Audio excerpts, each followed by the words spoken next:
jadi bukti kebesaran-Mu. Shalom jemaat Tuhan, selamat pagi. Haleluya, puji Tuhan. Kita persiapkan hati kita untuk masuk dalam hadirat Tuhan. Kita percaya bahwa penyertaan Tuhan sungguh luar biasa bagi setiap kita. Hingga pagi hari ini kita bisa kembali berkumpul bersama-sama. Segala puji, hormat, kemuliaan hanya bagi-Mu Tuhan. Kami bersyukur atas setiap penyertaan Tuhan yang Tuhan nyatakan dalam kehidupan kami sungguh sempurna. Dari musim ke musim Kau selalu menyertai kami Tuhan. Dan di pagi hari ini, di awal bulan ini Tuhan, kami mau membawa hidup kami, seluruh kehidupan kami sebagai sebuah persembahan yang layak dan kudus di hadapan Tuhan. Sertai kami pagi hari ini Tuhan. Kami serahkan ibadah kami ke dalam tangan Tuhan dari awal pertengahan ke akhirnya. Roh Kudus, Engkau berkaryalah bagi setiap kami pribadi lepas pribadi. Engkau jamah kami karena kami siap membuka kehidupan kami. Setiap kuasa-kuasa kegelapan yang akan mengganggu ibadah kami, di dalam nama Yesus kami bersatu hati, di dalam nama Yesus kami ikat, kami hancurkan kuasanya. Dan biarlah hanya kuasa Allah, hadirat Allah yang selalu menyertai kami, melingkupi kami pagi hari ini Tuhan. Terima kasih Tuhan Yesus. Roh Kudus, Engkau berkarya bagi setiap kami. Kami buka hati kami buka hidup kami untuk Engkau lawat. Di dalam nama Yesus. Haleluya. Mari jemaat Tuhan, kita persiapkan hati kita.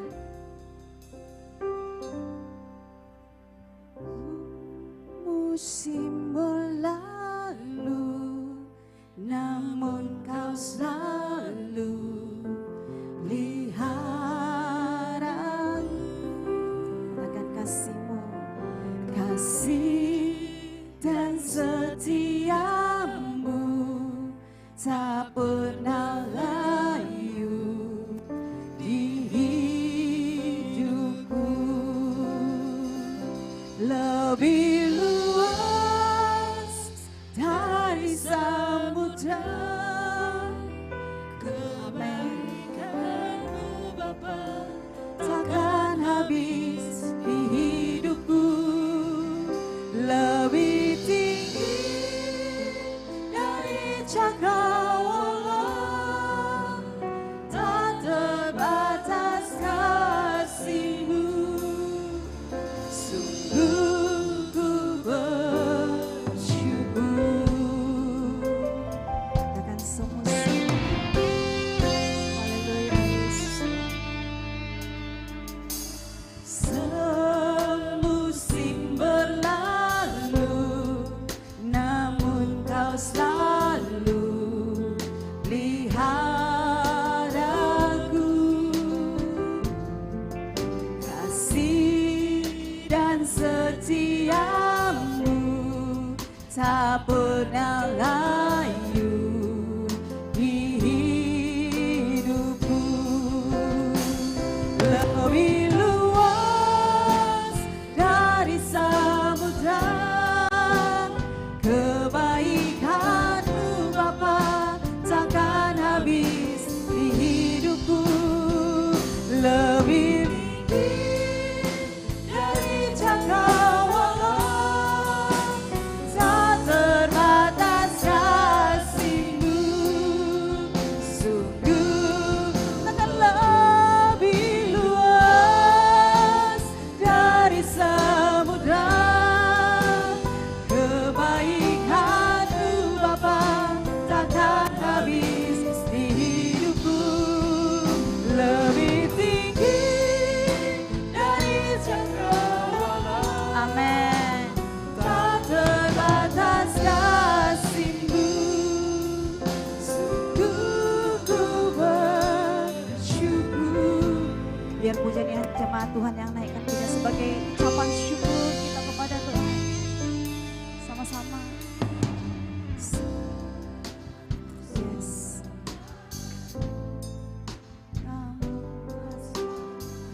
Pelihara kami Tuhan.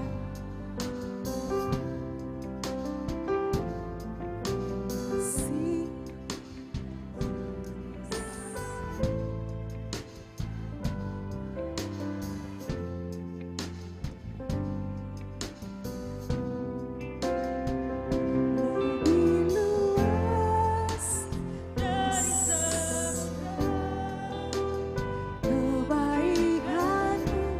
takkan pernah habis, akan lebih tinggi.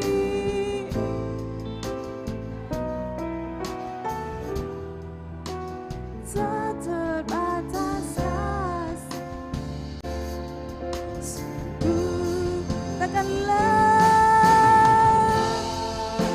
dari samudra. Kebaikan-Mu Bapa takkan habis di hidupku, lebih tinggi dari cakrawala.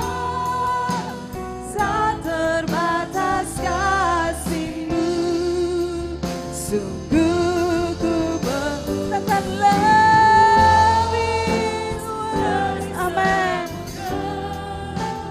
Kebaikan-Mu Bapa takkan habis di hidupku, lebih tinggi dari cakrawala. Amin.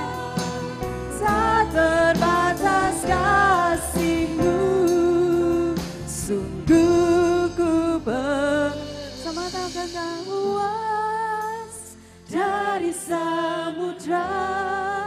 Kebaikan-Mu Tuhan takkan habis di hidupku, lebih tinggi dari cakrawala. Tak terbatas kasih-Mu, sungguh ku bersyukur. Mari jemaat Tuhan, pelan-pelan kita bangkit berdiri bersama-sama. Lebih luas dari samudra, kebaikan-Mu Bapa takkan habis di hidupku, lebih tinggi dari cakrawala. Tak terbatas kasih-Mu, sungguh ku lebih dari samudra.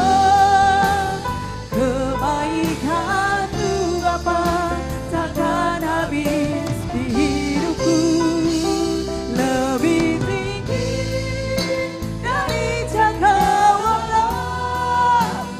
Tak terbatas kasih-Mu, sungguh ku bersyukur.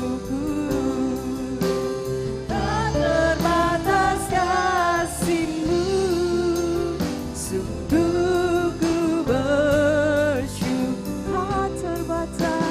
Tak terbatas kasih-Mu, sungguh ku bersyukur. Mari kita naikkan ucapan syukur.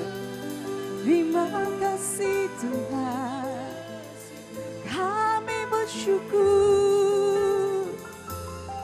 Kebaikan-Mu tak pernah layu, kebaikan-Mu tak pernah habis. Haleluya, kami bersyukur Tuhan. Kebaikan-Mu, anugerah-Mu berlimpah bagi kami. Shikata karalabaya syara. Haleluya, haleluya. Oh Yesus, Yesus Tuhan, kami bersyukur, kami bersyukur. Haleluya, haleluya.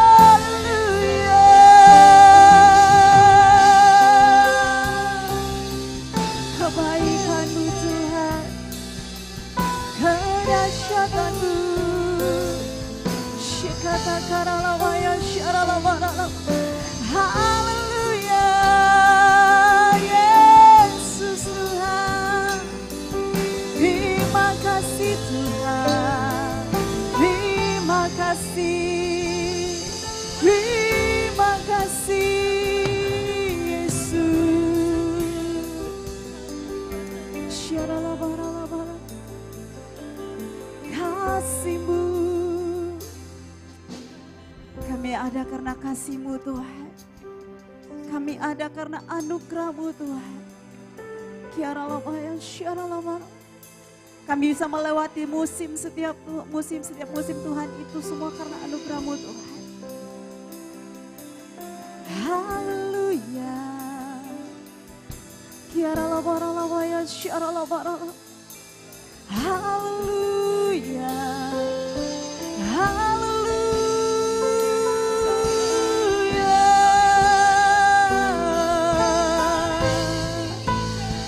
Yesus, Kau yang ditinggikan, layak diagungkan. Kau Raja, Kau Tuhan, Yesus. Haleluya.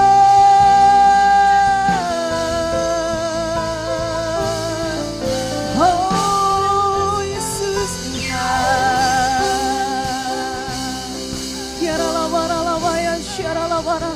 Biarlah pagi hari ini Tuhan kami merasakan lawatan-Mu, hadirat-Mu ada bagi setiap kami. Yesus Tuhan.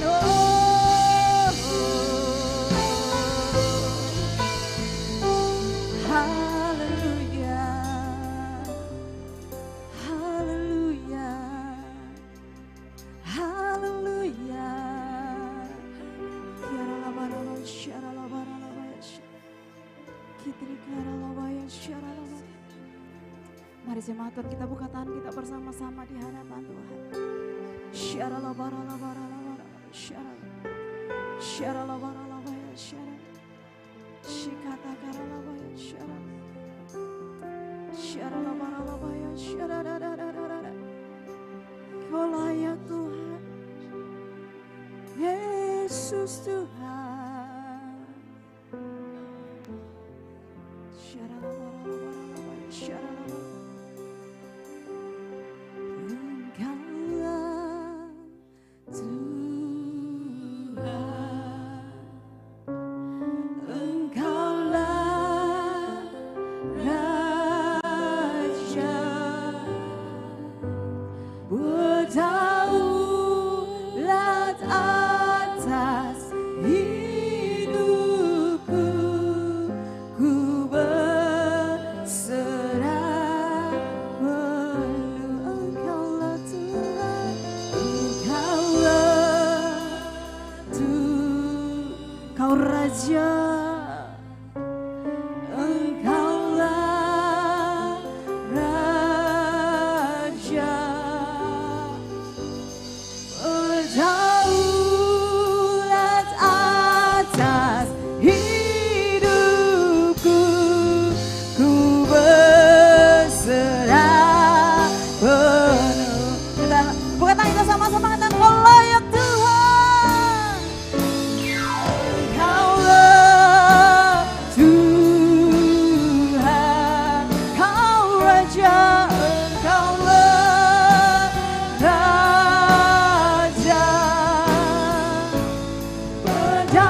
Engkau Tuhan yang berdaulat dalam hidup kami.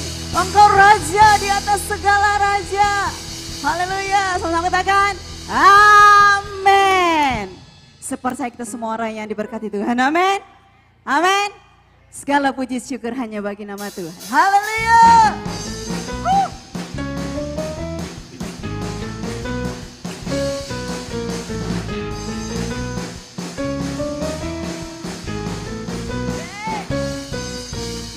Segala puji syukur hanya bagimu Tuhan. Sebab kau yang layak dipuja.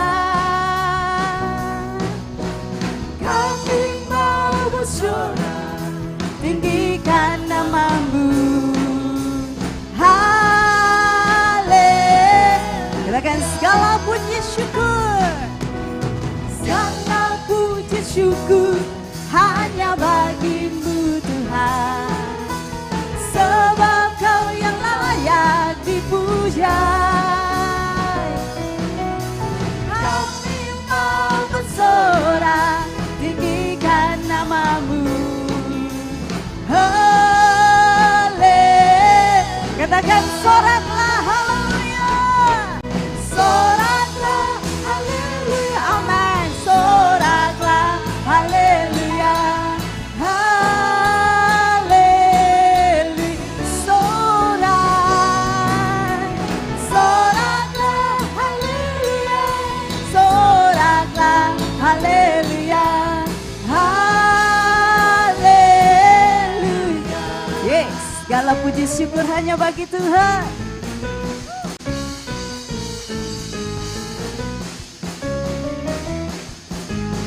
Ya, sama-sama.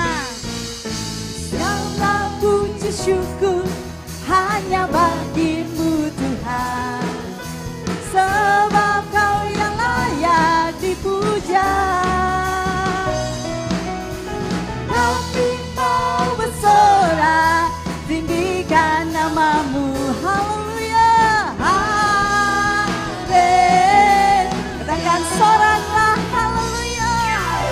Soraklah haleluya. Soraklah haleluya. Haleluya. Sorak. Soraklah haleluya. Soraklah haleluya. Haleluya. Sorak haleluya.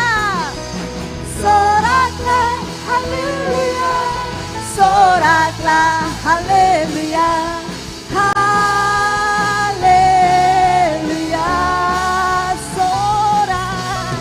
Soraklah haleluya. Soraklah haleluya. Haleluya. Mari jemaat Tuhan kita bertepuk tangan bersama-sama dengan kepala kita. Soraklah haleluya. Soraklah haleluya. Haleluya. Sorak. Soraklah haleluya. Soraklah haleluya. Haleluya. Soraklah haleluya. Soraklah haleluya. Soraklah haleluya. Haleluya. Sorak. Soraklah haleluya. Soraklah haleluya. Haleluya. Haleluya. Sekali lagi katakan haleluya. Haleluya. Tahan bersama-sama. Yang hatiku kami percaya, hatiku percaya. Yeay. Kami mau bersyukur.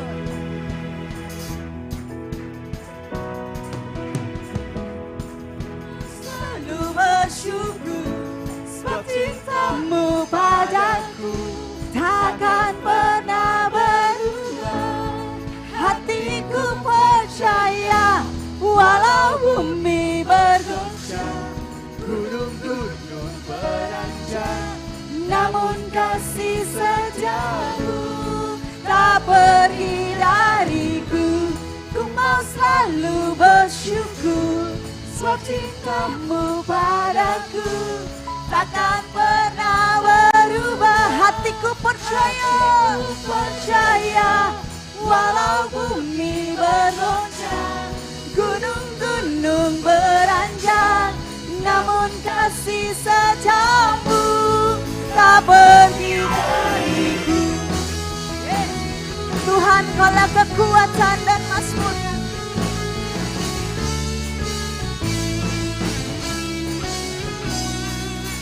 Sama-sama. Tuhanlah kekuatan dan mazmurku, ya gunung batu dan keselamatanku.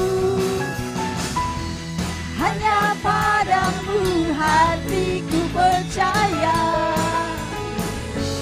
Kaulah berada dan Kota perlindungan. Ku mau selalu bersyukur, sebab cintamu padaku takkan pernah berubah. Hatiku percaya, walau bumi bergoncang, gunung-gunung beranjak, namun kasih setiamu tak pergi. Ku mau selalu bersyukur, sebab cintamu padaku takkan pernah berubah. Hatiku percaya, walau bumi bergoncang, gunung-gunung beranjak, namun kasih setiamu tak pergi dariku. Kasih setiamu tak apa. Sekali lagi tangan. Kasih setiamu tak pergi dariku. Hey.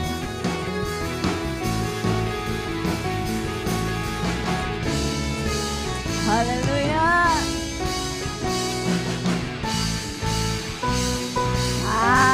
Amin. Haleluya. Haleluya. Silakan Bapak Ibu Saudara untuk duduk kembali.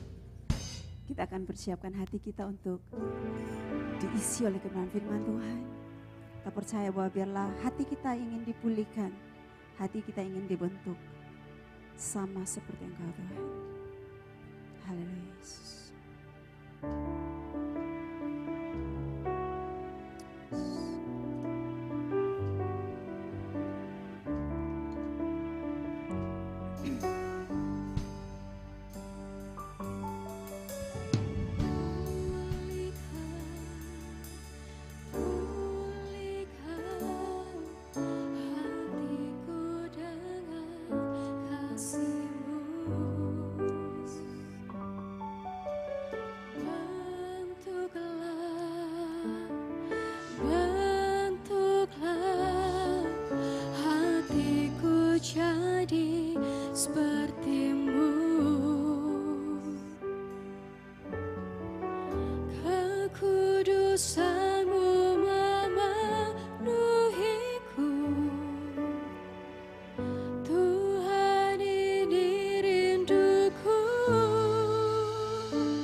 Kuduskan hatiku.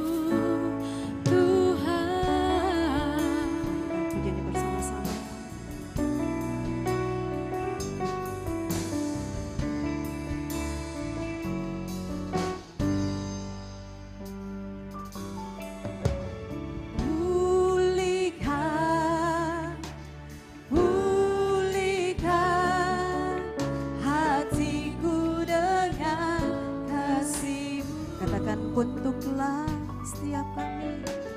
Bentuklah, bentuklah hatiku jadi seperti-Mu. Biar kekudusan-Mu Tuhan, kekudusan-Mu memenuhiku. Tuhan ini rinduku. Ubah hatiku seperti hati-Mu. Kudus berkenan bagi-Mu. Bagaikan emas yang murni untuk hatiku selalu. Biar ku menjadi ciptaan baru, bebas dari semua yang jahat, serupa dengan gambar-Mu. Serupa dengan gambar-Mu, sucikan ku, kuduskan hatiku. Tuhan, ubah hatiku. Sekarang kepada adik di sekolah minggu untuk boleh maju ke depan. Hatiku seperti hati-Mu.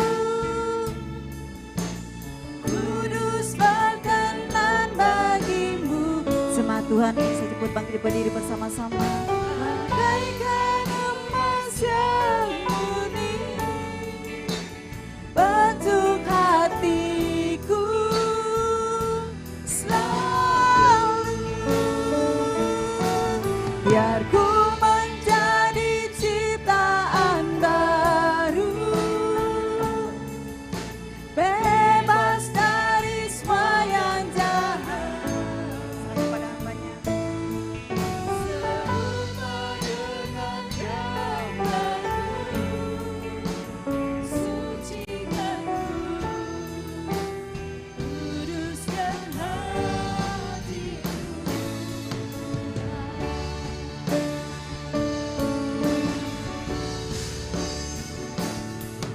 Ubah hatiku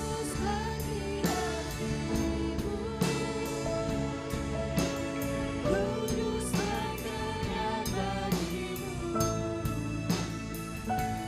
Bagaikan emas yang murni bentuk hatiku selalu.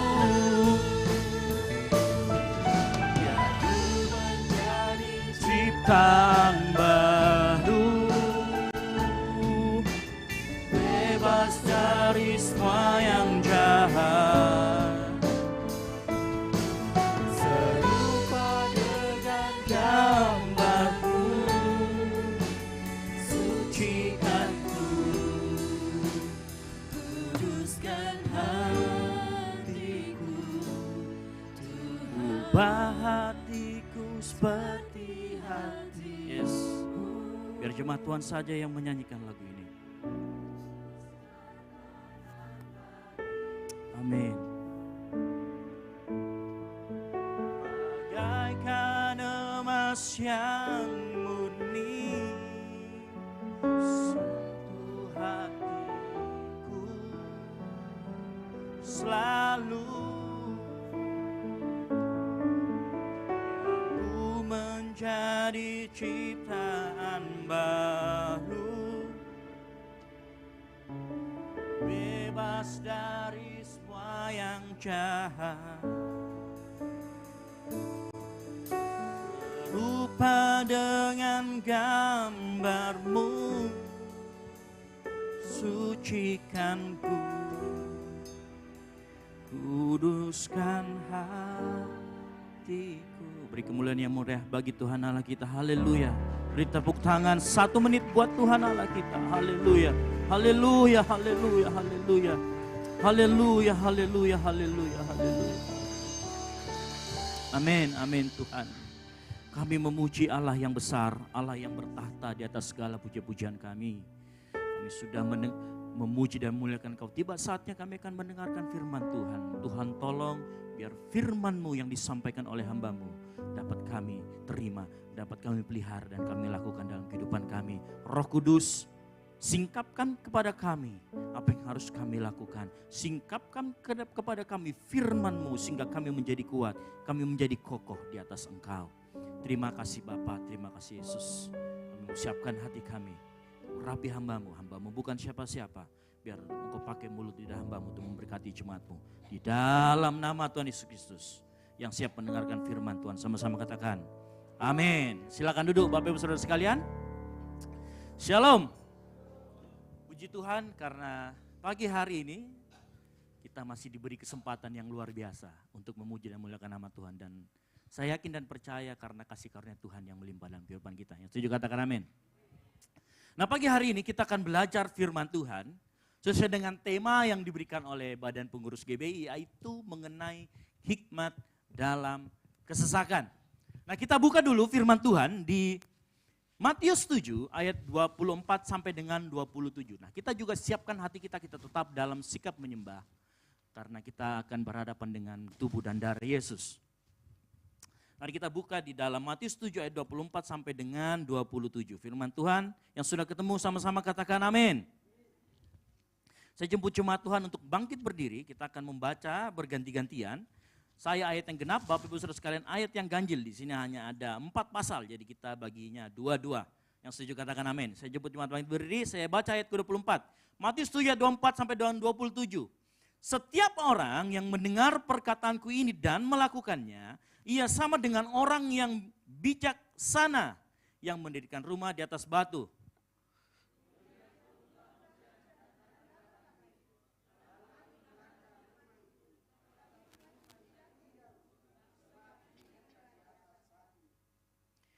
Tetapi setiap orang yang mendengar perkataanku ini dan tidak melakukannya, ia sama dengan orang yang bodoh yang mendirikan rumahnya di atas pasir.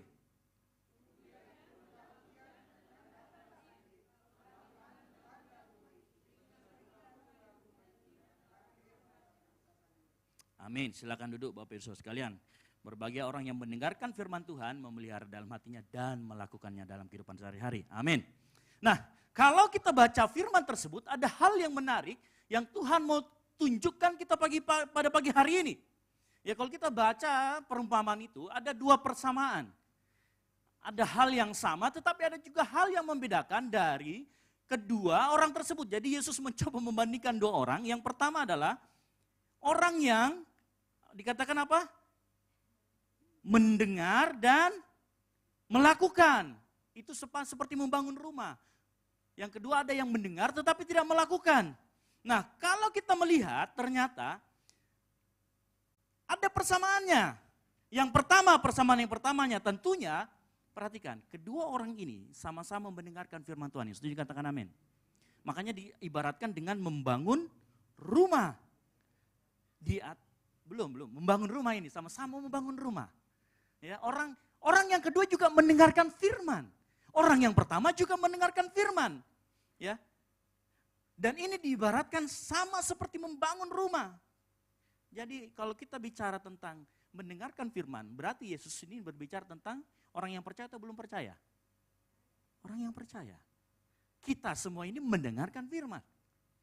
Bapak Ibu Saudara semua datang ke tempat ini tentunya mendengarkan firman. Tetapi nanti apa yang menjadi perbedaan adalah yang melakukan. Nah perhatikan yang pertama. Persamaan yang kedua. Kita coba lagi, persamaan yang pertama sama-sama mendengarkan firman Tuhan. Jadi sama-sama orang ini pergi ke gereja, sama-sama datang ke gereja mendengarkan firman. Coba lihat kanan kirinya, katakan itu kamu. Itu kamu loh ya, itu kamu gitu ya. Oh, itu sama-sama kita semua. Nah yang kedua, persamaan yang kedua, dan ini yang hebatnya dan perlu kita pahami. Persamaan yang kedua adalah engkau dan saya yang sama-sama baik yang memberitakan firman atau datang ke gereja hanya mendengarkan. Ternyata sama-sama diuji. Yang setuju katakan amin. Ternyata sama-sama mengalami hujan dan banjir. Setuju? Atau ada yang di sini tidak mengalami kesukaran hidup, kesesakan hidup? Boleh angkat tangan, saya mau pengen belajar gitu. Kalau enggak kita doakan. Karena biasanya orang yang tidak mengalami kesukaran atau kesesakan dalam kehidupan itu tidak belajar. Karena Yakobus mengatakan, kalau kau mendapatkan ujian atau pencobaan, anggap itu sebagai sebuah berkat untuk imanmu. Makanya kalau orang enggak pernah ngadapin ujian, ini perlu dipertanyakan. Dia bertumbuh atau tidak, atau dia slow, woles banget gitu ya.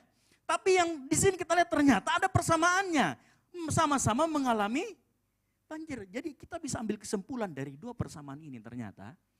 Mau orang percaya, tidak percaya sama-sama mengalami yang namanya pasang surut kehidupan. Yang setuju katakan amin. Sama-sama mengalami pencobaan, sama-sama mengalami ujian. Ya, orang di luar atau di dalam firman. Orang di luar atau tidak percaya juga mengalami itu. Nah kita harus sadar bahwa dalam mengiring Yesus, bukan berarti juga hidup kita senang mulu gitu ya. Pokoknya selalu di atas, tidak ada roda kehidupan dalam kehidupannya. Tidak seperti itu. Ternyatanya dalam kehidupan kita juga kadang mengalami hujan dan banjir. Ya. Dan ini yang menjadi titik tolak kita. Nanti kita lihat perbedaannya apa. Kalau orang luar sama-sama mengalami, dengan orang yang di dalam sama-sama mengalami, lalu apa yang menjadi perbedaan kita dengan orang luar? Nah, pagi hari ini kita akan sama-sama belajar. Makanya coba lihat kanan kirinya. Kamu ngalamin, saya ngalamin. Dia bilang gitu. Ngalamin, saya juga ngalamin gitu ya. Saya juga ngalamin semuanya. Tidak ada orang yang tidak mengalami pasang surut kehidupan. Nah, yang jadi masalah adalah begini. Kalau hidup kita baik-baik saja, mungkin kita nggak akan mengeluh. Mungkin kita nggak akan, mungkin bahkan sering kali lupa Tuhan. Tetapi bagaimana saat kita mengalami kesukaran dan kesesakan? Pertanyaannya bagaimana saat kita mengalami kesukaran dan kesesakan? Saya belum bicara mengenai kalau kita senang, karena ada juga orang yang saat senang malah jatuh. Tetapi saya mau berbicara pagi hari ini bagaimana saat kita mengalami kesukaran dan kesesakan. Seringkali kita bahkan disuruh mengambil keputusan yang sulit. Mengerti keputusan yang sulit? Kalau kita pilih A, ada damage atau kerusakan. Kalau kita pilih B, sama juga ada damage atau kerusakan. Ibarat kata kalau orang dunia mengatakan buah si malakama. Maju kena, mundur kena. Nah apa yang harus kita lakukan? Seringkali kita dalam kehidupan kita juga diperhadapkan dengan pilihan-pilihan yang sulit. Makanya saya mau kasih pagi hari ini, kita akan belajar sama-sama. Apa yang kita butuhkan di dalam setiap kita mengambil keputusan saat kita berhadapan dengan keputusan-keputusan yang sulit. Bayangkan kalau kita disuruh mengambil keputusan yang sama-sama tidak menguntungkan dalam kehidupan kita. Dan itu banyak terjadi dalam kehidupan kita. Nah saya mau kasih ingatkan sedikit begini. Masa depan kita, apa yang terjadi di masa depan kita sangat ditentukan oleh apa yang menjadi keputusan kita sekarang. Setuju katakan amin. Masa depan kita adalah kumpulan dari keputusan-keputusan masa lalu kita. Setuju? Dan saya yakin kita semua mengerti. Masa depan kita, saya ulangi lagi, masa depan kita adalah kumpulan dari berbagai macam keputusan kita di masa lalu. Sehingga dalam mengambil keputusan saat sekarang ini kita tidak boleh sembarangan. Makanya ada pepatah yang mengatakan begini, jangan ambil keputusan saat engkau lagi emosi, sedang marah, ataupun saat engkau sedang senang. Ngerti maksud saya? Jangan terburu-buru mengambil keputusan. Nah, betul kita tidak terburu-buru, lalu bagaimana caranya mengambil keputusan? Permasalahannya akan semakin kompleks dan permasalahannya akan semakin rumit, manakala pengambilan keputusan tersebut ternyata harus memperhatikan berbagai macam konteks, berbagai macam perkembangan zaman. Contoh, saya kasih contoh begini. Waktu saya kecil, kalau kita lari dari tidur siang, biasanya kita ngapain sih? Main bola, betul? Kita main bola keluar, jadi kalau dicek di dalam kamar, nggak ada, berarti ini anak keluar. Pulang, awas ya, kena lagi, rotan, kan begitu. Tapi kalau zaman sekarang, dia tetap ada di kamar. Pada saat kita cek pura-pura tidur, ternyata apa? Main game. Ternyata ada pergeseran di sana, di mana zaman dulu ternyata tetap sama masalahnya, sama-sama bohong, sama-sama mengelabui, tetapi dikemas dengan konteks atau kompleksitas yang lebih tinggi.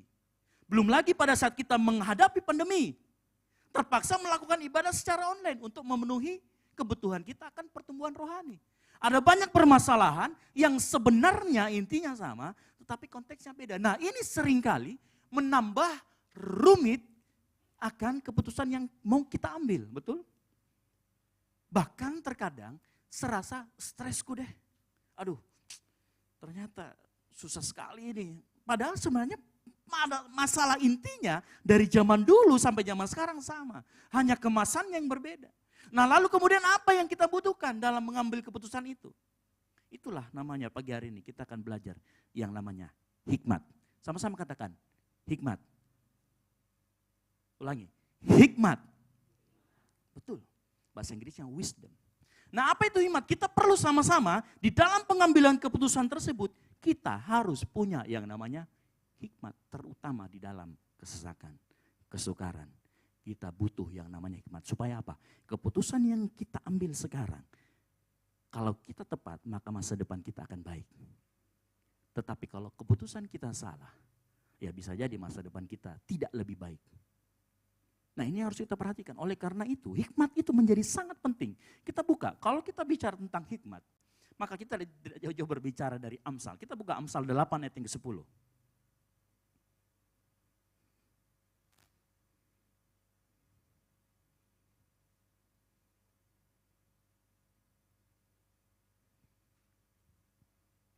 Nah, mengapa hikmat itu menjadi hal yang sangat penting buat kita sama-sama belajar pagi hari ini?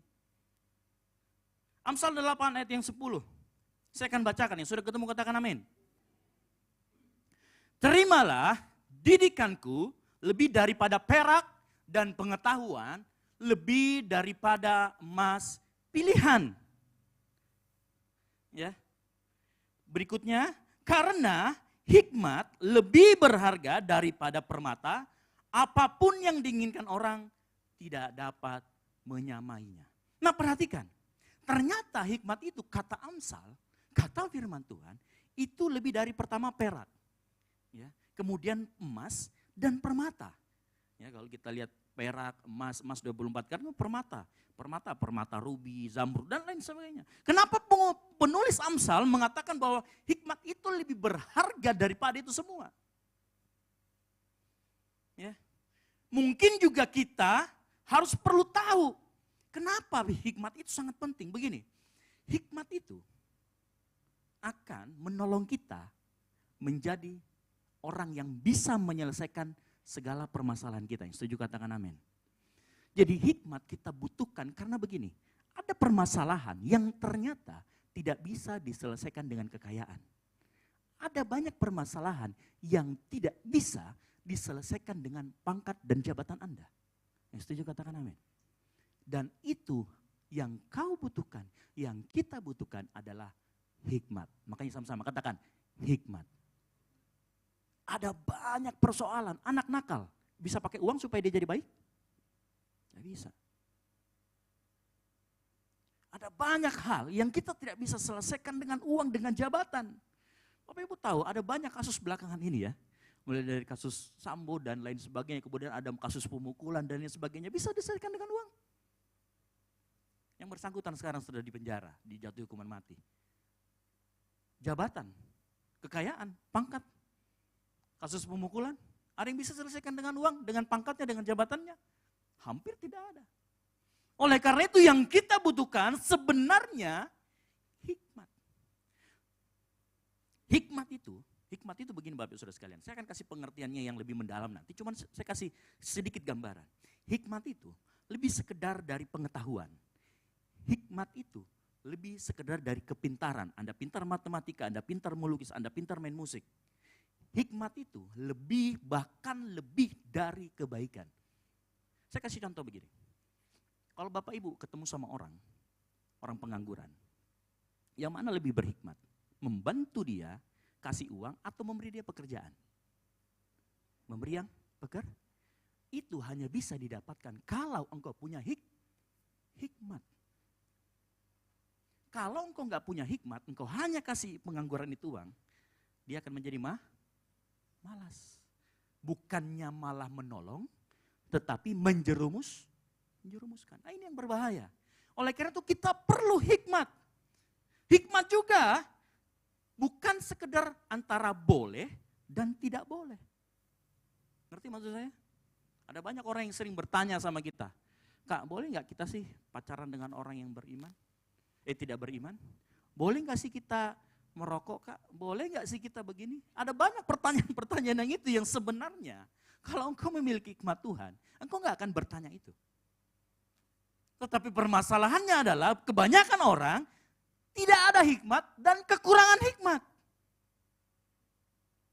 Makanya saya mau kasih tahu pagi hari ini, sebelum saya masuk lebih dalam pengertian tentang hikmat. Hikmat kita perlukan dalam menjalani seluruh aspek kehidupan kita. Nah, cara kerjanya bagaimana? Hikmat itu begini, saya mau kasih tahu sedikit. Jadi hikmat itu begini. Hikmat itu engkau punya yang namanya data. Semua data, apa yang engkau lihat, apa yang engkau sentuh, apa yang engkau baca, itu semua data. Lalu kemudian data itu pada saat engkau mau mengambil keputusan, engkau rubah itu menjadi informasi.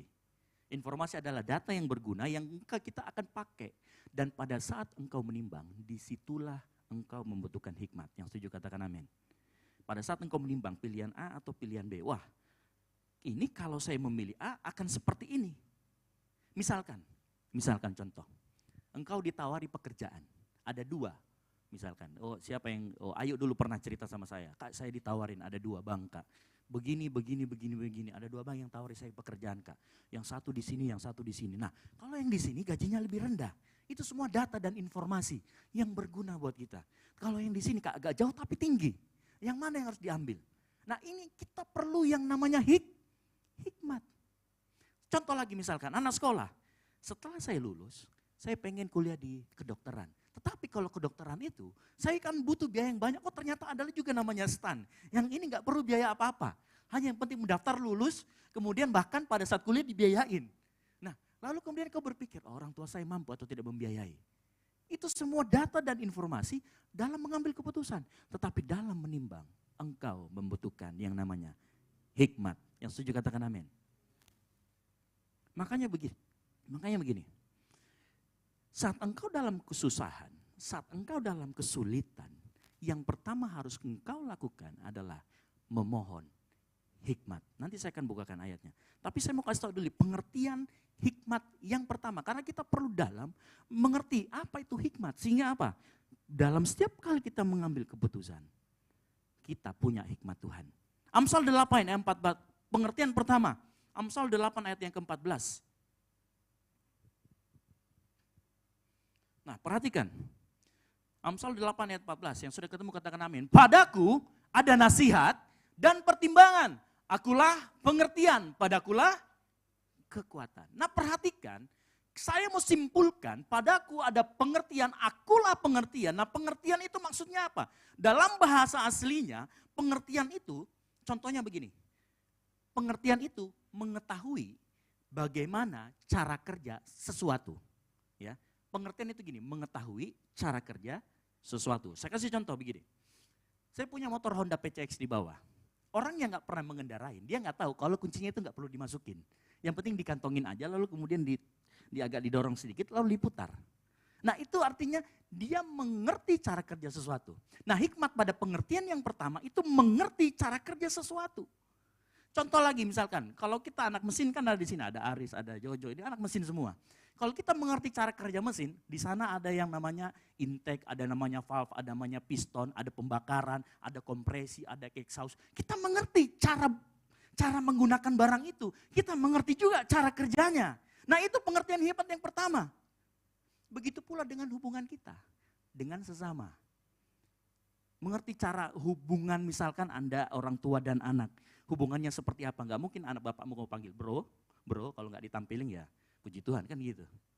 Mengerti cara memanggil orang tua itu Anda mengerti bagaimana caranya.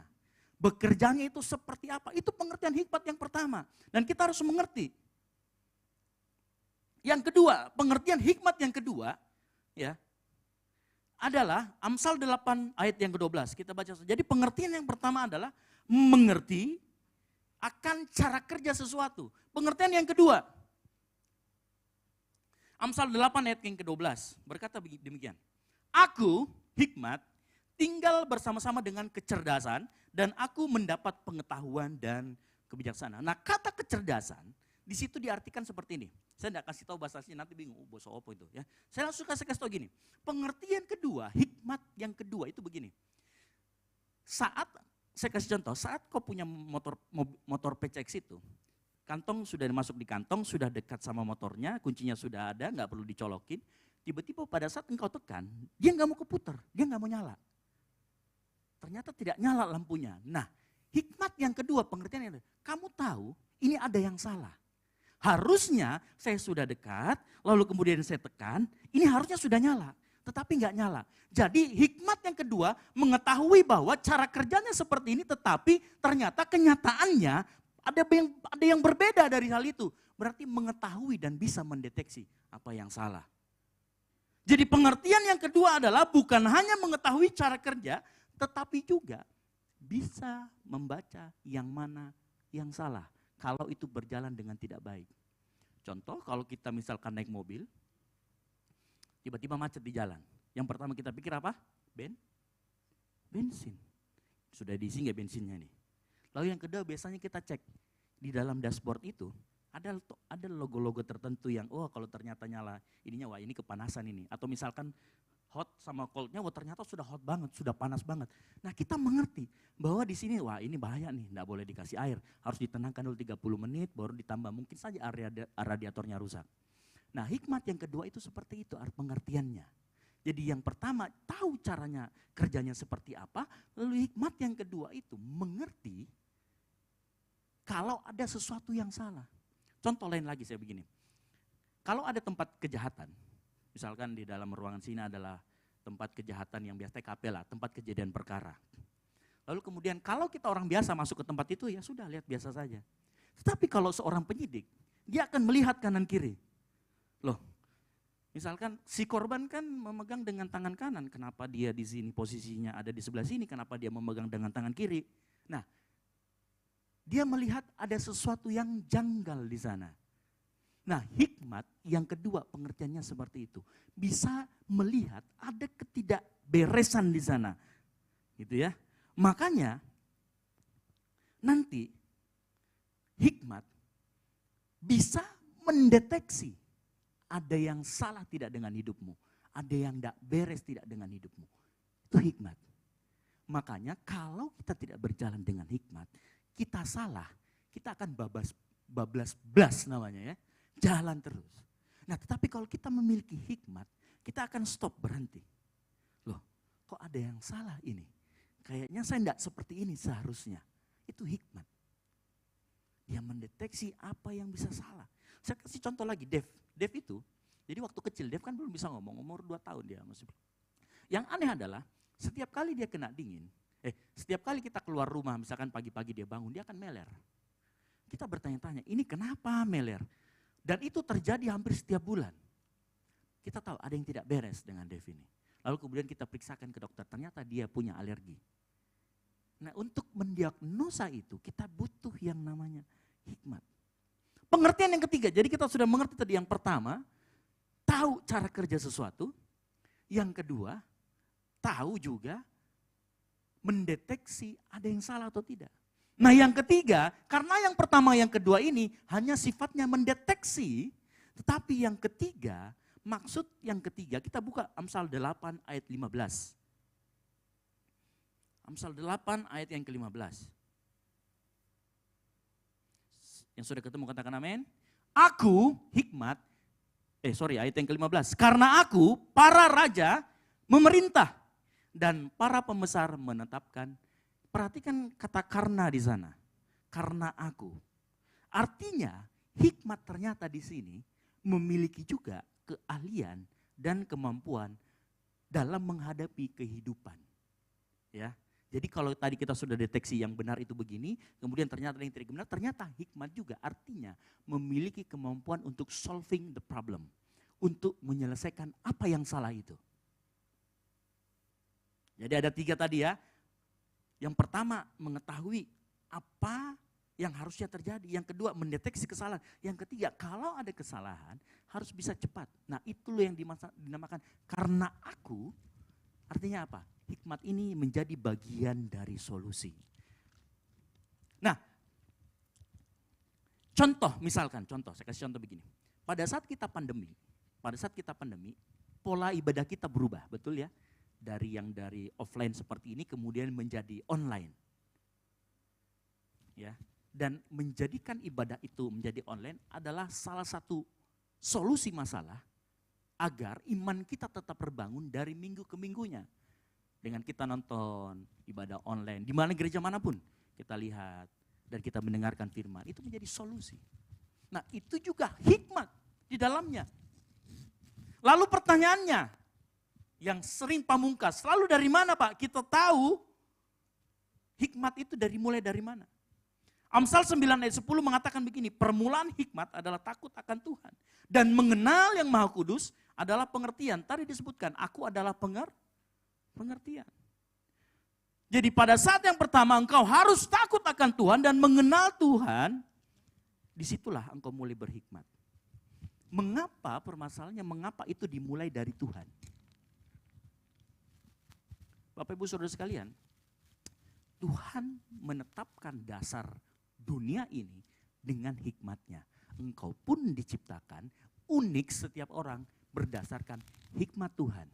Kenapa kita harus dimulai dari Sang Pencipta, takut dan mulai mengenal Sang Pencipta untuk memulai hikmat itu? Karena dialah yang menciptakan kita, yang setuju katakan amin. Dialah yang mendesain kita. Sesuatu kalau tidak didesain atau tidak dikerjakan sesuai dengan desain aslinya, dia akan menjadi rusak. Saya kasih contoh. Tuhan menciptakan ikan untuk hidup di dalam air. Kalau kita angkat dari air, keluar dari habitnya, ikan tersebut akan sama juga. Jangan berharap monyet untuk berenang, karena keahliannya adalah memanjat. Desainnya itu hidup di pohon, bukan hidup di air. Nah, setiap kita juga sama. Karena dialah pencipta kita, makanya kalau engkau enggak hidup sesuai dengan desain yang dari Tuhan, engkau akan rusak. Dan itulah engkau di situ butuh yang namanya hikmat. Mengerti ya kenapa semuanya dimulai dari Tuhan? Karena dialah Sang Pencipta. Dia yang tahu desain kita itu jadi apa. Kalau engkau keluar dari desain itu, hidupmu akan rusak. Tapi kalau engkau tetap di dalam desain itu, maka hidupmu akan sesuai dengan kehendak Tuhan. Karena dialah Sang Pencipta, ini juga berarti pada saat engkau mengambil keputusan, engkau harus mengambilnya berdasarkan hikmat Tuhan. Yang setuju katakan amin. Ini juga artinya pada saat engkau mengambil keputusan, engkau harus tunduk kepada firman Tuhan. Karena dikatakan hikmat adalah permulaan, takut akan Tuhan adalah hikmat. Sehingga pada saat engkau mengambil keputusan, engkau harus kembali ke dasar, yaitu takut akan Tuhan. Sehingga pada saat engkau ditawari untuk apabila integritasmu dinodai, engkau akan say no. Karena kenapa? Engkau takut akan Tuhan. Karena engkau kenal sama Dia, bahwa Tuhan tidak suka dengan orang yang korupsi atau yang rusak integritasnya, maka engkau akan tolak. Kalau engkau mengambil hikmat berdasarkan tunduk takut sama Tuhan, hidupmu akan luar biasa. Tetapi sebaliknya, ada banyak orang di luar sana yang keputusannya seringkali didikte sama kekhawatiran. Seringkali didikte sama yang namanya kekecewaan. Seringkali didikte sama yang namanya amarah, keserakahan. Ada orang yang didikte oleh kekhawatiran. Contoh apa? Ya maaf nih yang cewek-cewek ya, udah umur 30 udah takut. Jodoh saya siapa?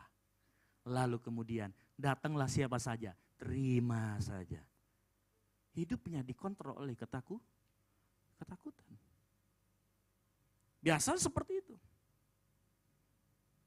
Ada juga yang orang mengambil keputusan karena keserakahan. Contoh, kita lihat dulu kemarin mobil trading, ya robot trading, mobil trading lagi. Robot trading itu biasanya orang kayak begitu, orang yang mengambil keputusan dengan untung sekian-sekian. Sebenarnya yang mendikte dia itu bukan tunduk atau takut akan Tuhan, tetapi serakah. Nah sekarang saya mau kita semua kembali lagi tanya sama diri kita. Apa yang mendikte hidupmu pada saat engkau ambil keputusan? Takut akan Tuhan kah? Tunduk sama Tuhan kah? Hello? Atas dasar apa setiap kita mengambil keputusan?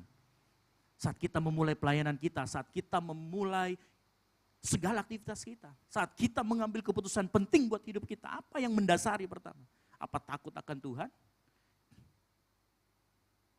Ada banyak orang yang membeli barang-barang mewah. Ternyata dia takut akan sesuatu apa? Takut tidak diakui. Makanya harus handphonenya harus tasnya harus Louis Vuitton, iya kan? Apalagi terus Michael Kors, harus ini harus itu. Yang sebenarnya ya enggak perlu-perlu amat.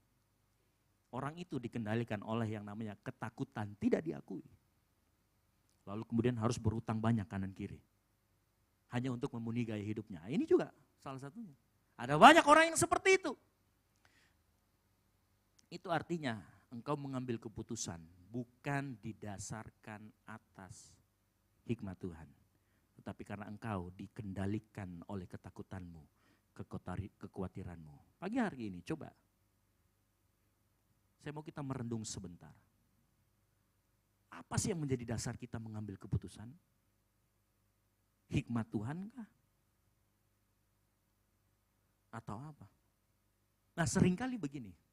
Seringkali hikmat Tuhan ya. Karena gini, saya mau kasih tahu, hanya ada 2 hikmat di dunia ini. Yang pertama, hikmat Tuhan, yang kedua, hikmat bukan dari Tuhan. Ya. Kalau nanti baca di Alkitab ada yang namanya hikmat manusia, hikmat orang Mesir, itu hikmat bukan dari Tuhan. Ada hikmat yang dari Tuhan.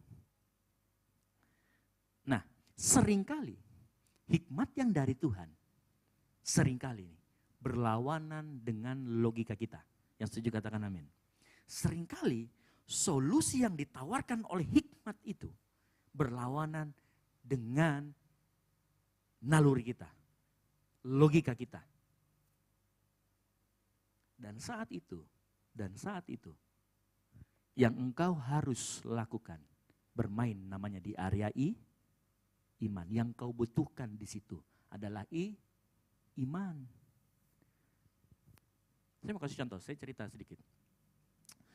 Mungkin cerita ini sudah sering didengarkan, tapi saya termasuk orang yang kagum dan termasuk orang yang hormat sama beliau. Jadi pendeta GPDI namanya Pak Alan Parangan, dia itu pendeta di GPDI yang di Batam, Bethesda. Saya masih ingat waktu itu saya pelayanan di tempat dia ngomong begini. Tanpa ada memberitahu ke siapa-siapa dia ngomong begini. Kita akan ambil tanah, harganya 1 M dan kita cicil setiap bulan 100 juta. Dia ngambil keputusan gak ngomong-ngomong, tapi dia jalan. Sewaktu itu saya kasih tahu, saya termasuk orang yang opposite sama dia. Karena wow gila 100 juta dapat duit dari mana? Tetapi hikmat Tuhan melampaui itu semua. Sampai saat ini gerejanya malah paling besar di Batam. Gede banget. Dia punya 2 gedung. Gedung pertamanya lebih luas 1,5 kalinya daripada ini. Gedung keduanya lebih besar lagi. Itulah yang kemarin dicicil. Waktu tahun 2008 itu 2010 itu dimulai penyicilan itu 100 juta per bulan. Duit dari mana? Tapi dia bisa lakukan. Pada saat engkau ditawarkan solusi dari hikmat itu, seringkali engkau harus melangkah ke area yang namanya area iman. Area iman adalah area di mana engkau bisa melihat mujizat, engkau bisa melihat perkenanan Tuhan, engkau bisa melihat apa yang Tuhan lakukan. Nah permasalahannya seringkali kita nggak mau melangkah ke situ. Kita lebih melangkah mencari aman. Karena kenapa? Wah yang penting aman sajalah. Nggak usah main iman-imanan lah. Ini aduh gawat ini bahaya. Kalau ndak ini bagaimana, kalau ndak itu bagaimana. Padahal saat engkau bermain di area iman, maka saat itu sebenarnya bukan engkau lagi yang bertanggung jawab, tapi Tuhan yang bertanggung jawab. Permasalahannya kita berani gak melangkah. Saya mau kasih contoh lagi di Alkitab nih, kalau tadi kan contoh, saya kasih ini. Waktu Tuhan Yesus datang ke dunia, dia statusnya Mesias, yang setuju katakan amin, betul ya? Tapi berapa banyak bahkan murid-muridnya sendiri sampai Tuhan Yesus disalib, belum sadar bahwa Mesias yang dimaksud itu bukan Mesias menjadi raja, bukan Mesias yang menyandang pedang, bukan Mesias yang kemudian harus berperang dengan orang Romawi. Sepanjang, kalau kita lihat film Tuhan Yesus, ada film Tuhan Yesus namanya The Chosen, dia tiga season, itu bagus banget.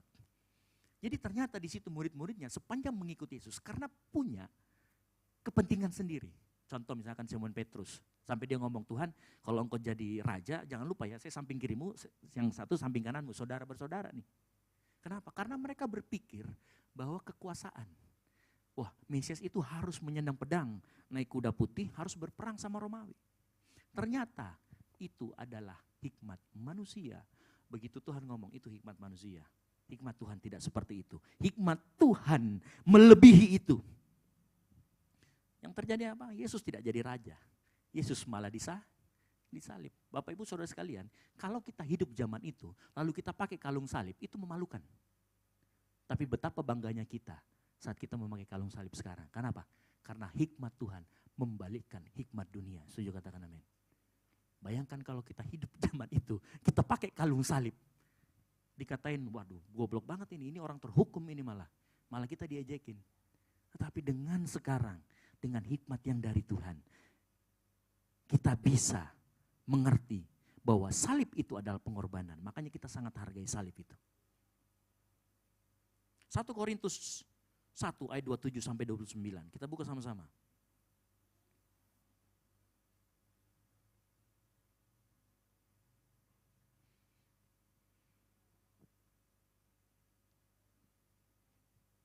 Perhatikan. Nah pertanyaannya, pada saat kita menimbang, seringkali hikmat itu juga, kita juga bingung mau melangkah atau tidak. Lalu apa yang bisa membedakan yang mana hikmat Tuhan, yang mana bukan hikmat Tuhan? Saya bacakan dari ayat yang ke-27 sampai dengan 29. Tetapi apa yang bodoh bagi dunia dipilih Allah untuk memalukan orang-orang yang berhikmat, dan apa yang lemah bagi dunia dipilih Allah untuk memalukan apa yang kuat. Dan apa yang tidak terpandang dan yang hina bagi dunia dipilih Allah. Bahkan apa yang tidak berarti dipilih Allah untuk menyediakan apa yang berarti. Coba garis bawahi, tetapi apa yang bodoh bagi dunia dipilih Allah untuk memalukan orang-orang yang berhikmat. Dan ujungnya di ayat yang ke-29 dikatakan, supaya jangan ada seorang manusia pun yang memegahkan diri di hadapan Allah. Cara membedakan hikmat Tuhan. Kalau hikmat Tuhan, ujungnya itu selalu untuk kemuliaan nama Tuhan. Hikmat manusia itu pasti egosentris. Itu pasti ke dirinya sendiri. Hikmat Tuhan selalu untuk kemuliaan Tuhan semata-mata. Makanya begini, pada saat engkau masuk ke area iman, engkau kan gak bisa ngapa-ngapain nih, Tuhan saya melangkah aja pokoknya. Saya gak ngerti nanti seperti apa. Pada saat itu Tuhan bekerja. Pada saat engkau berhasil menang, engkau tahu ini bukan karena saya, itu karena Tuhan. Saat engkau menggunakan hikmat manusia, apa yang terjadi? Ini gua nih, karena saya pintar, karena saya hebat. Hikmat Tuhan ujungnya untuk kemuliaan Tuhan. Di dalam hikmat Tuhan tidak ada iri hati, mementingkan diri sendiri. Yakobus 3 ayat 14 sampai 15 kita buka sama-sama.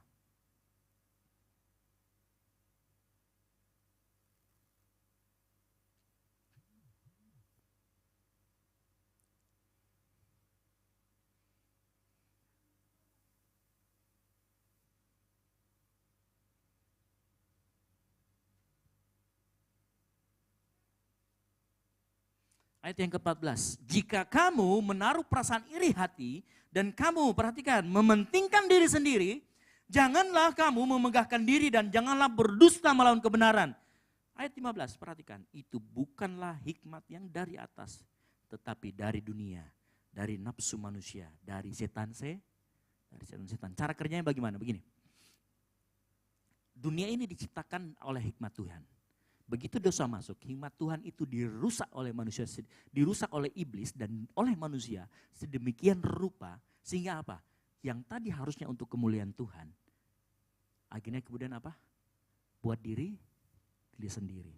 Makanya pada saat engkau menimbang, pada saat engkau memutuskan sesuatu, perhatikan ujungnya. Apakah untuk kemuliaan nama Tuhan? Apakah nama Tuhan dimuliakan? Atau untuk dirimu sendiri? Cari di mana hikmat itu datang untuk memuliakan Tuhan. Nah, penting bagi kita makanya pagi hari ini untuk sama-sama apa? Belajar firman Tuhan, membangun nilai-nilai kehidupan kita dari firman Tuhan. Makanya ke gereja jangan hanya sekedar ritual agamawi. Datang untuk manas-manasin tempat duduk, tetapi betul-betul kita belajar mengenai firman Tuhan. Karena salah satu cara untuk mengenal Tuhan, mengenal Dia dan mempunyai hikmat adalah belajar firman Tuhan. Yang setuju katakan amin. Orang yang berhikmat, orang yang takut akan Tuhan, orang yang mengenal Tuhan, kemudian akan lebih dekat dengan Tuhan. Begitu dia dekat dengan Tuhan, Tuhan akan kasih tahu dia, hidupmu itu aku ciptakan untuk seperti ini loh, untuk seperti ini loh. Pada saat di situ, setiap keputusan yang engkau ambil akan ada hikmat Tuhan di dalamnya. Dan engkau akan berjalan sesuai dengan desain Tuhan yang Tuhan mau dalam hidupmu. Nah, permasalahannya, engkau baca firman atau tidak? Engkau membangun nilai-nilai kehidupan sesuai dengan firman atau tidak? Orang yang berhikmat adalah orang yang mengerti langkah-langkah yang harus diambil saat hidupnya pun mulai kacau atau mulai ada kesalahan. Kenapa? Setiap kali dia baca firman, itu akan mengkalibrasi, menyesuaikan langkah hidupnya dengan hikmat itu supaya sejalan dengan hikmat Tuhan. Permasalahannya kalau engkau nggak pernah kalibrasi hidupmu, saya ini sudah betul atau tidak, engkau ternyata semakin ke kanan bukan lagi lurus. Engkau nggak akan tahu. Cara engkau tahu gimana? Baca firman Tuhan. Orang yang baca firman Tuhan, orang yang memilih hikmat akan dapat melihat dengan jelas jalan dan langkah-langkah yang harus ditempuh. Artinya apa? Dia gak akan memiliki kebingungan-kebingungan yang seperti tadi. Kenapa? Karena memiliki hikmat. Dasarnya adalah hikmat Tuhan. Makanya penting bagi kita, setiap hari kita datang, setiap hari Minggu kita datang ke tempat ini memuji, mendengarkan firman Tuhan. Supaya apa? Supaya kita kalau sudah mulai melenceng sikit, ya kan, sudah mulai dibenarkan lagi, diluruskan lagi dengan kebenaran firman. Artinya ketika engkau menghadapi situasi yang sulit, engkau tidak akan bingung strategi apa yang harus saya lakukan. Engkau juga gak akan ragu mengambil langkah-langkah yang diperlukan. Karena kenapa? Karena dia tahu persis dia punya hikmat. Bapak Ibu, kebanyakan kita seringkali yang di gereja itu sebenarnya bukan gak ada hikmat. Tetapi seringkali kita kekurangan hikmat. Yang setuju katakan amin. Makanya firman Tuhan mengatakan Yakobus 1 ayat kelima mengatakan begini. Kita buka sama-sama. Yakobus 1 ayat yang kelima. Saya bacakan ya. Tetapi apabila di antara kamu ada yang kekurangan hikmat, hendaklah ia memintakannya kepada Allah yang memberikan kepada semua orang dengan murah hati dan dengan tidak membangkit-bangkit. Maka hal itu akan diberikan kepadanya. Di terjemahan yang lain, saya gunakan terjemahan sederhana Indonesia. Dia katakan gini, namun kalau kamu merasa kekurangan hikmat saat mengalami ujian, saat engkau mengalami kesesakan, mintalah kepada Allah. Karena dia sangat murah hati kepada semua orang dan tidak pernah marah kalau kita meminta hikmat kepadanya. Karena itu mintalah, hikmat yang kamu perlukan akan diberikan kepadamu. Yang setuju katakan amin. Nah, ada titik poin pentingnya saat engkau berbicara tentang hikmat yang tidak boleh kita lupakan. Perhatikan baik-baik. Mungkin saya tadi bercerita tentang hikmat dan segala macam. Kita berpikir hikmat itu sebuah pertimbangan, sesuatu yang abstrak. Tetapi kalau kita perhatikan lagi firman Tuhan, hikmat itu bukan cuma sekedar sebuah pikiran atau sebuah jalan hidup atau arah hidup.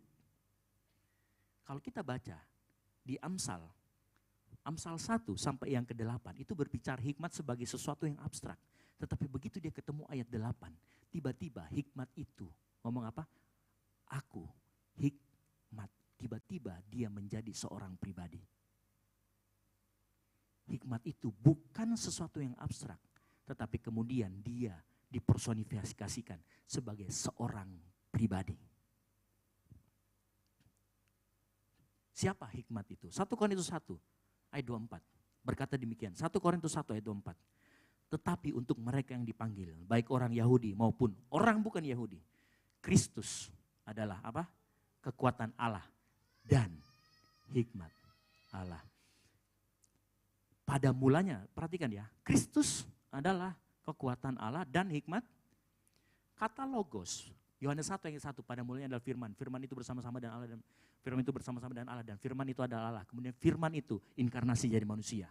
Yohanes 1 ayat 1 mengatakan hikmat itu bukan hanya sekedar berbicara mengenai arah hidup atau jalan. tetapi mengenai seorang pribadi. Namanya Yesus. Di dalam Yesus ada pikiran Allah, ada hikmat Allah. Makanya Yesus, kalau kita kembali ke ayat yang tadi yang pertama kita bacakan. Setiap orang yang mendengar perkataanku dan apa? Melakukannya. Titik beratnya bukan hanya mendengar, tetapi melakukan yang kau butuh iman di sana. Nah, perhatikan. Buat kita, anak-anak Yesus, selain ada hikmat Allah, perhatikan. Ternyata kalau kita melihat hikmat itu sebagai sebuah pribadi, maka dia akan memberikan kita juga kekuatan. Dan dia mau menanggung bersama-sama dengan kita. Yang setuju katakan amin. Itu dahsyatnya kekristenan. Hikmat itu bukan awang-awang. Hikmat itu bukan sesuatu yang abstrak. Hikmat itu ada bersama kita. Berjalan bersama kita. Memberikan kita kekuatan. Beri kemuliaan bagi Tuhan kita. Haleluya. Serius. Cari di agama manapun. Di mana hikmat itu mau bersama-sama berjalan kita. Terus hikmat itu ngomong begini. Marilah kepadaku semua yang letih lesu dan beban berat. Aku akan memberikan kelegaan kepadamu. Pikulah kuk yang kupasang. Karena bebanku pun ringan. Tanya, di agama mana yang bisa hikmat itu berbicara seperti itu? Hikmat yang mau menanggung bersama-sama dengan kita. Makanya kalau saat kita berhikmat, kita maju di Areman, maju saja. Kenapa? Karena engkau bersama dengan dia. Dan dia akan memberikan engkau kekuatan. Yang setuju katakan amin. Kekuatan dari Allah akan memberikan kita kemenangan atas segala macam hal kesesakan, kesukaran yang kita lalui. Yang setuju katakan amin. Pemain musik saya panggil ke depan. Perhatikan. Hikmat bukan cuma sekedar pertimbangan. Bukan cuma sekedar arah hidup. Tapi hikmat itu pribadi. Karena saat dia menjadi pribadi, dia mau menanggungnya bersama-sama dengan engkau. Saat kita percaya hikmat itu berjalan bersama dengan kita. Dan kita mengambil keputusan berdasarkan hikmat yang dari Tuhan. Saat itu kita akan mengalami kemenangan demi kemenangan. Yang setuju katakan amin.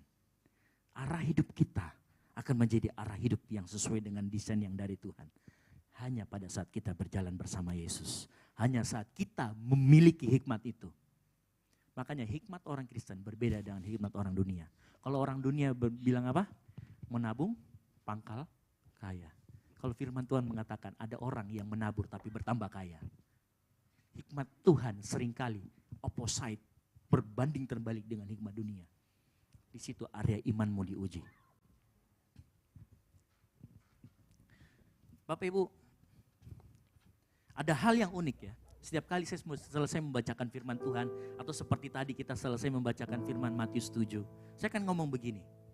Berbahagialah orang yang mendengarkan firman Tuhan, memelihara dalam hati, dan melakukan dalam hidupnya. Tahu kenapa seperti itu? Karena tuntutan akhirnya daripada engkau memiliki hikmat itu adalah engkau menjadi pelaku firman.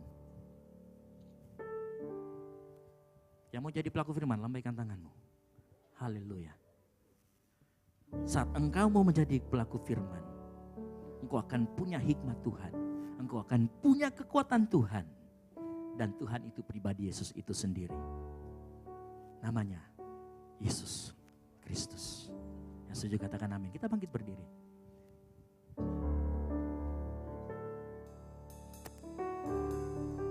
Ku tidak takut, sebab kau besertaku.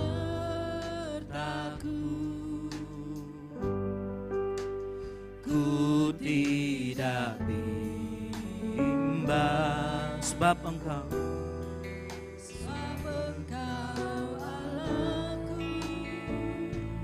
Amin. Engkau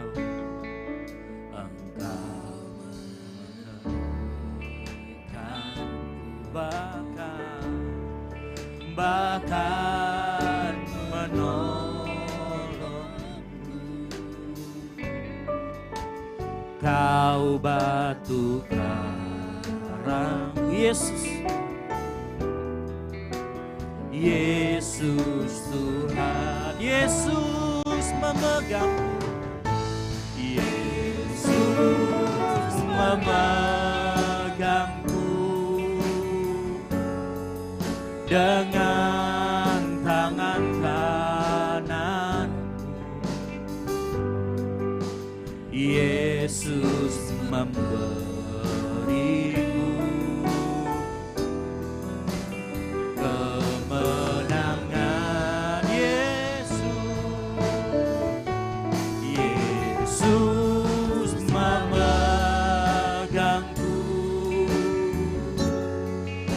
dengan tangan kanannya. Yesus memberiku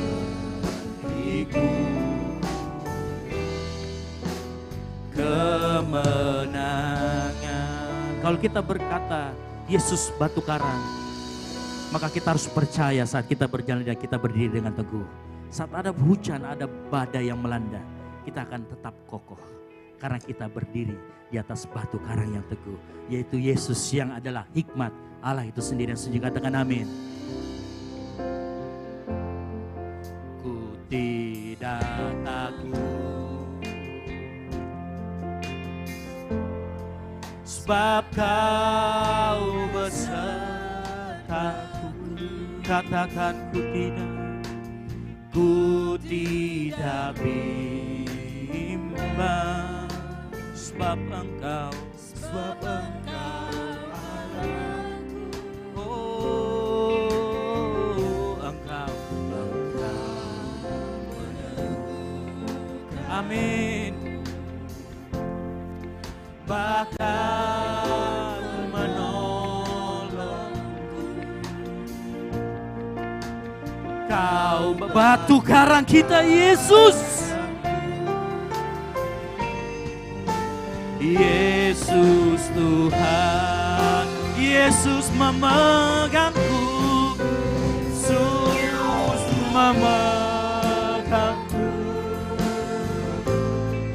dengan tangan kananmu. Yesus memberiku, amin,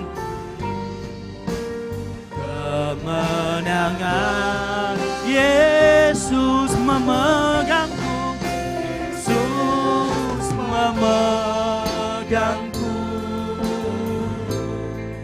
dengan tangan kananmu.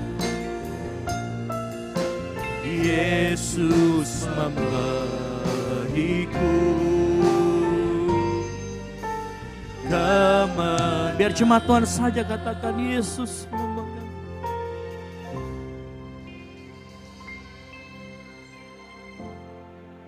Amin.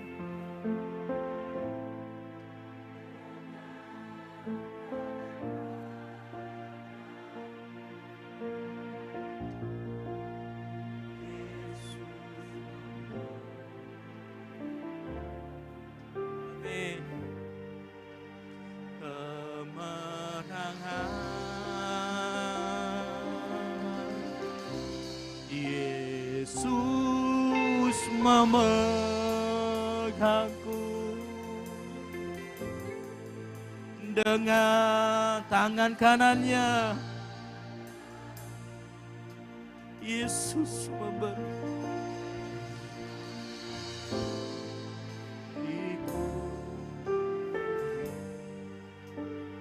kemenangan. Peringatan kemenangan Tuhan ada di depan mata kita. Kita mau siapkan hati kita untuk menyambut tubuh dan darah Yesus. Mari engkau mengaku dosa di hadapannya.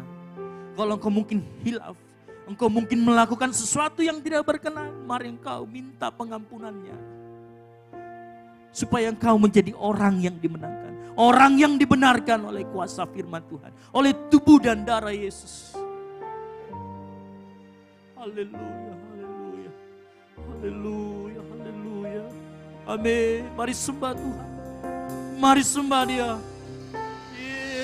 Yesus yang memberikan kemenangan. Oh. Terima kasih Yesus.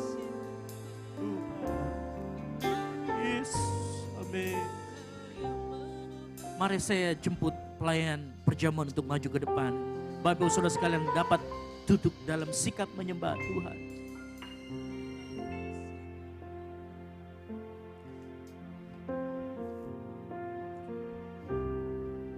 Amin. Haleluya.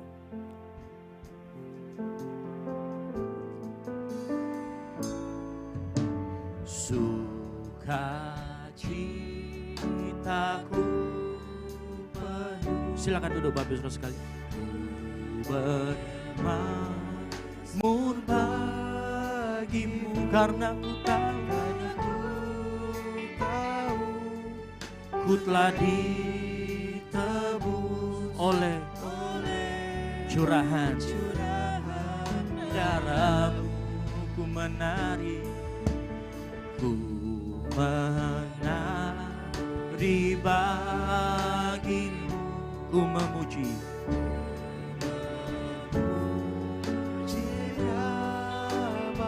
karena ku tahu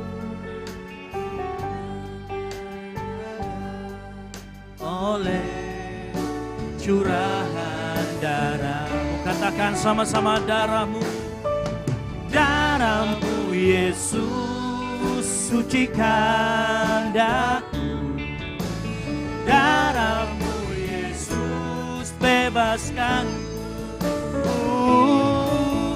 Darahmu Yesus ubahkan daku, ku dijadikan baru. Kita sama-sama angkat pujian ini, katakan sukacitaku penuh.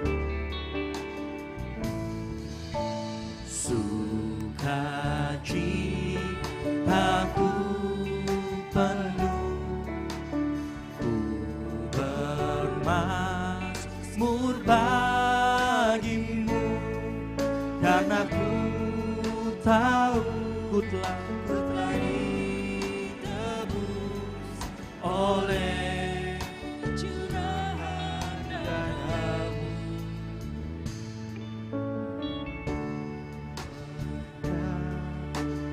Bagimu memuji namamu. Yang sudah terima perjamuan saya jemput bangkit berdiri. Kita harus persiapkan hati kita, tubuh dan pikiran kita untuk menerima tubuh dan darah Yesus.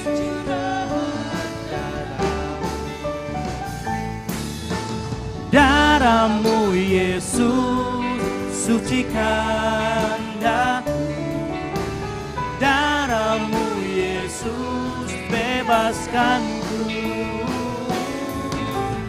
darahmu Yesus ubahkan daku, ku dijadikan baru. Darahmu Yesus sucikan daku, darahmu Yesus bebaskanku, darahmu Yesus ubahkan daku, ku dijadikan baru. Oh haleluya. Glory bagimu Tuhan. Haleluya. Terpujilah Engkau ya Allahku. Haleluya. Haleluya. Haleluya. Oh haleluya. Kita angkat tinggi-tinggi tubuh dan darah Tuhan Yesus. Haleluya. Haleluya. Lalu ia mengambil roti, mengucap syukur, memecah-mecahkannya dan memberikannya kepada mereka, katanya, inilah tubuhku yang diserahkan bagi kamu. Perbuatlah ini menjadi peringatan akan daku. Percayakah saudara akan hal ini? Amin. Mari kita makan bersama.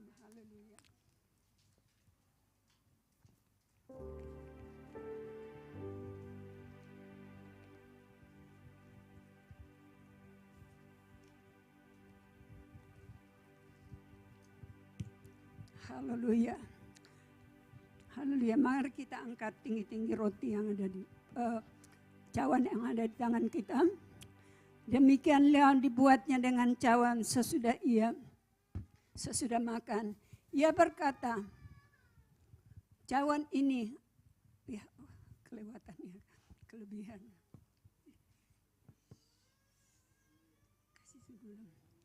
Haleluya, terpujilah Engkau ya Tuhan. Demikian juga dibuatnya dengan cawan sesudah ia makan. Dan ia berkata, cawan ini adalah perjanjian baru oleh darahku yang ditumpahkan bagi kamu. Percayakah saudara akan hal ini? Amin. Dalam nama Tuhan Yesus. Haleluya. Dengan iman kita makan bersama dan minum. Haleluya.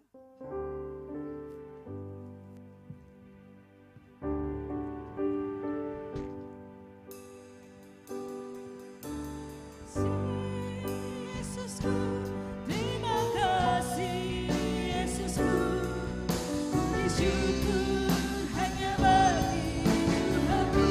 Terima kasih Yesusku, terima kasih Yesusku, puji syukur hanya bagi Tuhan. Terima kasih Yesusku, terima kasih Yesusku, puji syukur hanya bagi Tuhanku. Terima kasih Yesusku, terima kasih Yesusku, puji syukur hanya bagi Tuhan. Puji syukur hanya bagi Tuhan. Puji syukur hanya bagi Tuhanku.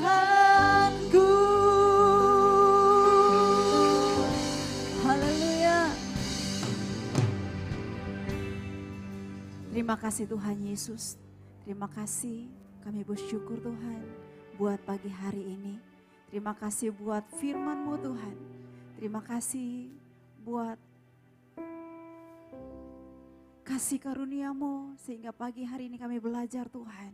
Bahwa di dalam kehidupan kami perlu hikmat-Mu Tuhan. Sehingga dalam menjalani kehidupan kami menjadi orang-orang yang penuh dengan kemenangan. Terima kasih Tuhan Yesus, terima kasih.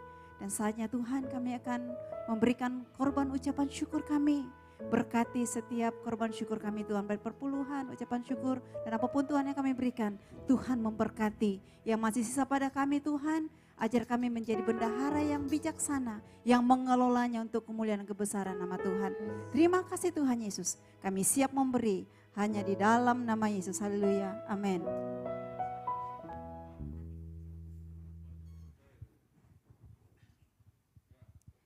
Persiapkan kita, selamat memberi, Tuhan Yesus memberkati.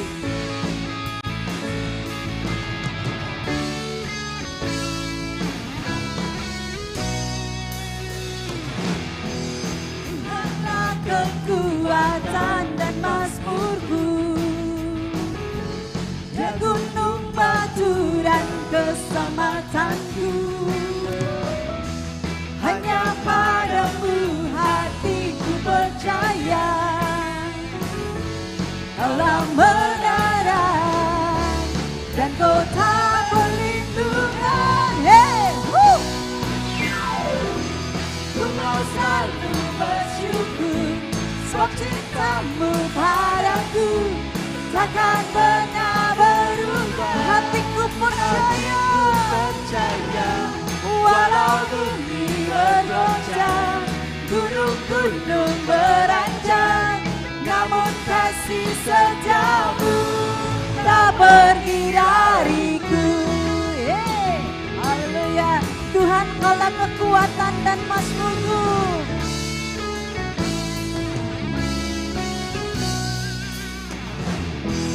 Tuhanlah kekuatan dan mazmurku,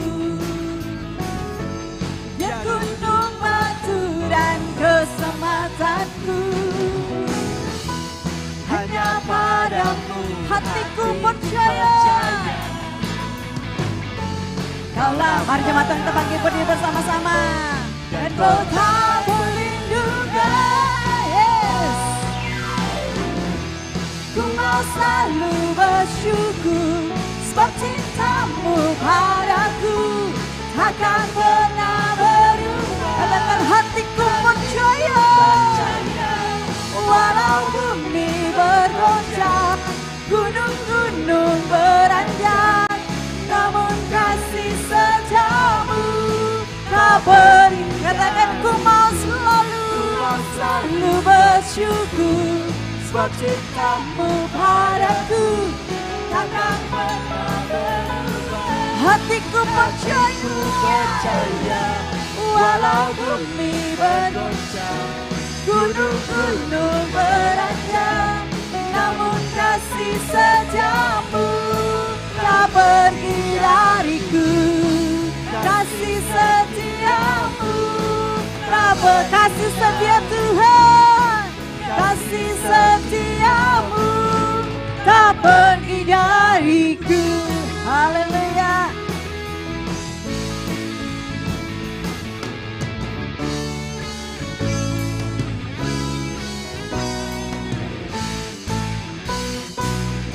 Amin. Haleluya.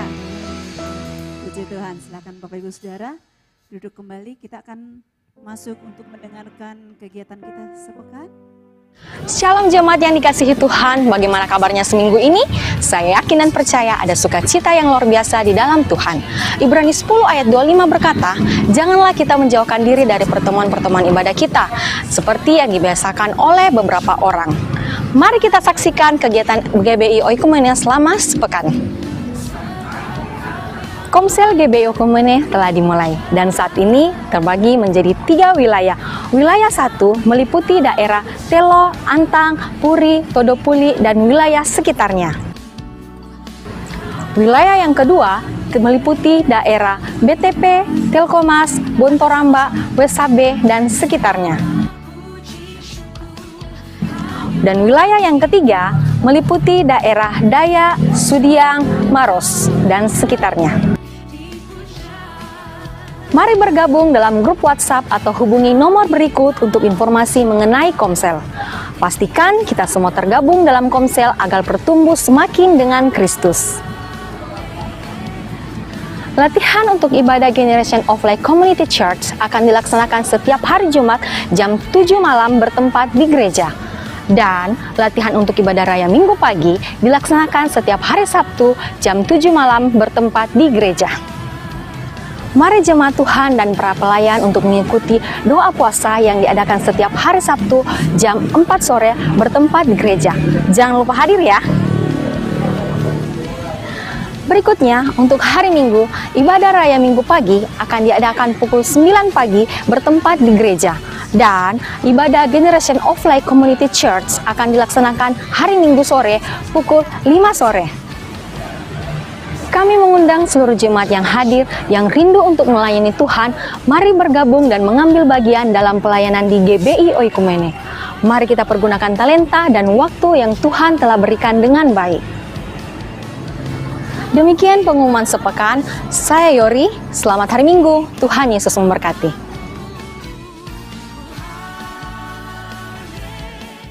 Oke, jemaat Tuhan yang pertama kali hadir pagi hari ini boleh lambaikan tangan bila ada. Puji Tuhan, ada saudara yang mungkin ada sampingnya, oke, selamat datang dalam keluarga Allah, Tuhan Yesus memberkati. Haleluya. Ya. Apabila belum di tempat lain dan next bisa ke sini boleh bergabung. Selamat datang dan kalau mau pelayanan silakan, monggo, welcome. Oke. Itu aja, kita akan akhiri ibadah kita. Karena ini adalah minggu pertama di bulan Maret, jadi yang berulang tahun selama bulan ini saudara. Ya, yang berulang tahun selama Maret ya, Maret 1 sampai 31 Maret. Monggo silakan untuk boleh maju ke depan.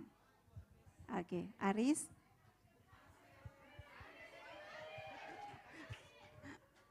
Oke.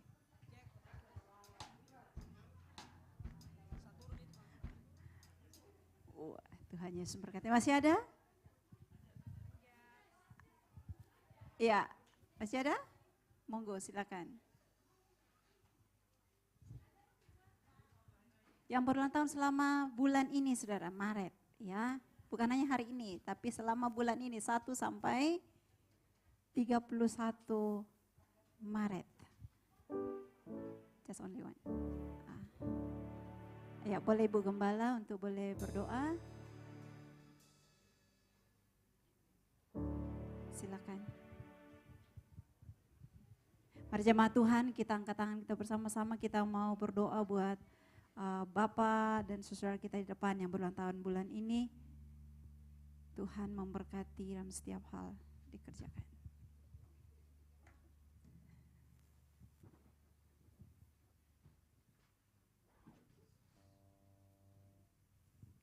Haleluya.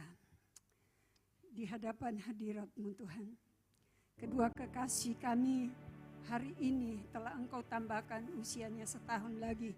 Dan sungguh kami bersyukur Tuhan, karena Engkau adalah Allah yang setia untuk menjaga, melindungi kami, dan memberikan kekuatan, kemampuan untuk menjalani hari-hari hidup kami.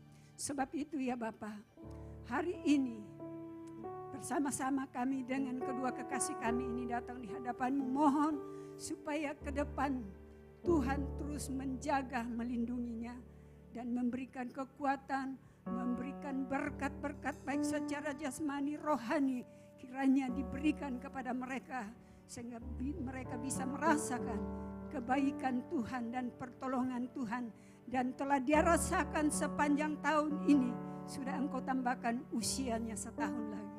Itu sebabnya kami bersyukur dan berterima kasih kepadamu Bapa. Haleluya. Ini doa kami kepadamu, baik saudara kami Wawan Tuhan dalam masa mudanya diberkati oleh Tuhan. Bapak Nana pun demikian di dalam rumah tangga, usaha pekerjaannya juga diberkati oleh Tuhan. Ini doa kami Bapa, dalam nama Tuhan Yesus Kristus kami telah bermohon kepadamu. Haleluya. Sama-sama kita katakan amin. Tangan kanan, tangan kirinya kekayaan dan kehormatan sampai umur panjang. umur panjang di tangan kanan, tangan kirinya kekayaan Dan kehormatan sampai selamanya. Sampai selamanya. Haleluya. Enak ulang tahun saudara, sudah didoakan dapat hadiah lagi. Ya kan? Oke. Haleluya. Kita akan akhiri pada kita pagi hari ini. Mari jemaat Tuhan, kita bangkit berdiri bersama-sama. Haleluya.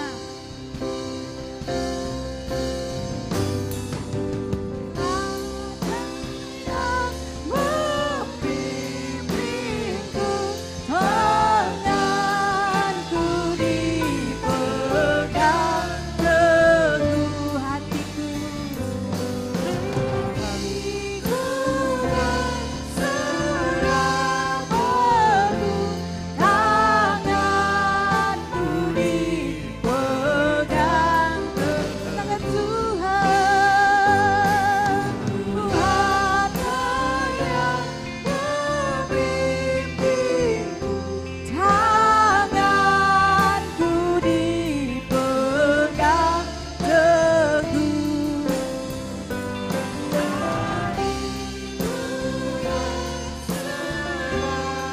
penuh, tanganku dipegang teguh.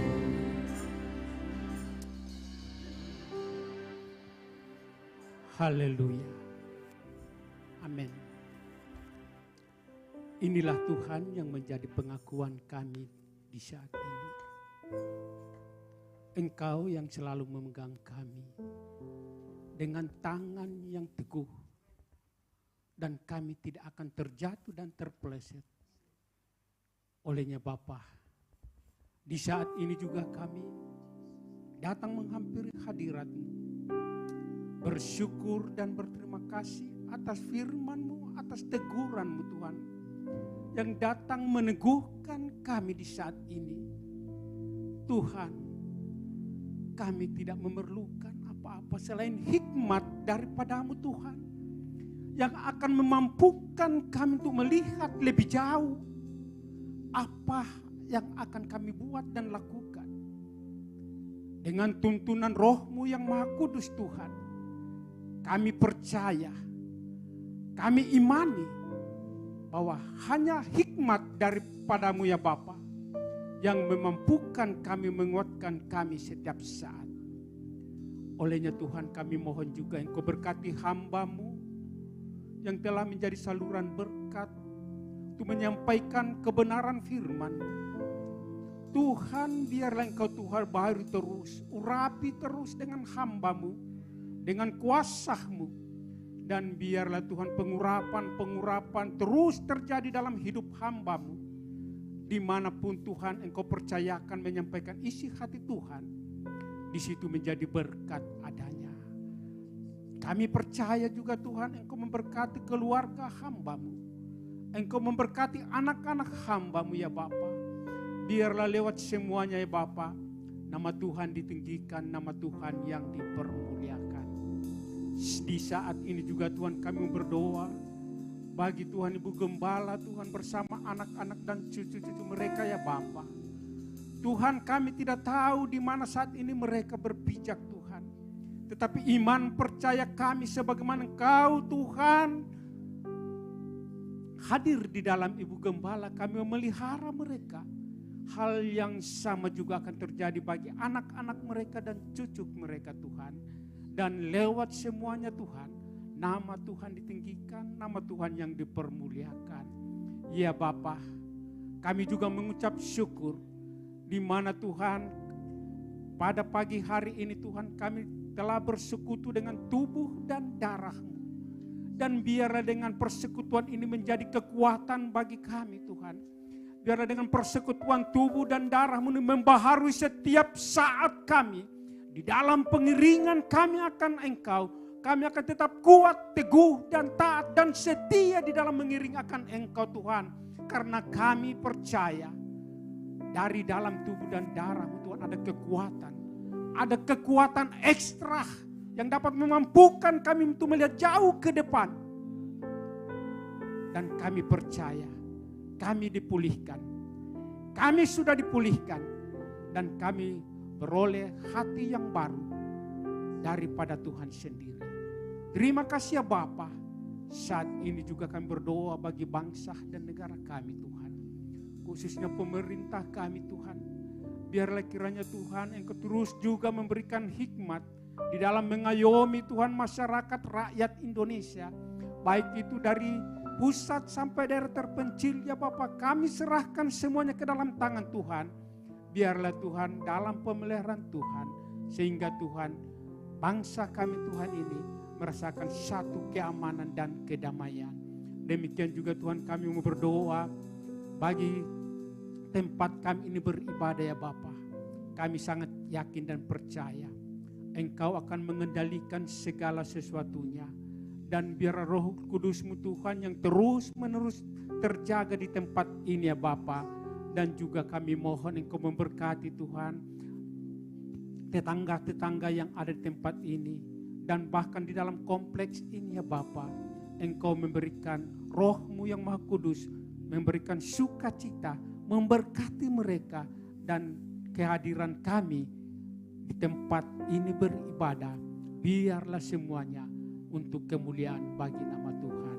Demikian juga Tuhan bagi kami Tuhan di mana Engkau tempatkan kami berada. Biarlah kiranya kasih penyertaan Tuhan juga menyertai tetangga-tetangga kami. Kompleks-kompleks di mana kami berada ya Bapa. Biarlah kami di situ menjadi berkat, menjadi alat Tuhan, menjadi terang Tuhan. Dan lewat sikap kami Tuhan, orang-orang yang ada di sekeliling kami dalam kompleks kami dapat melihat bahwa sungguh benar jika bersama dengan Yesus ada sukacita, ada kebahagiaan, ada kedamaian. Oleh sebab itu ya Bapa, berkatilah tetangga-tetangga kami, bahkan orang-orang dalam kompleks di mana kami berada. Terima kasih ya Bapa, terima kasih Yesus. Kami sangat percaya Engkau telah mengajar kami berdoa bersama-sama. Bapa kami yang ada dalam surga, kuduskanlah namamu, datanglah kerajaan, jadilah kehendak-Mu di bumi seperti di surga. Bekal kami pada hari ini, makanan kami yang secukupnya, dan ampunilah kami kesalahan kami, dan janganlah makan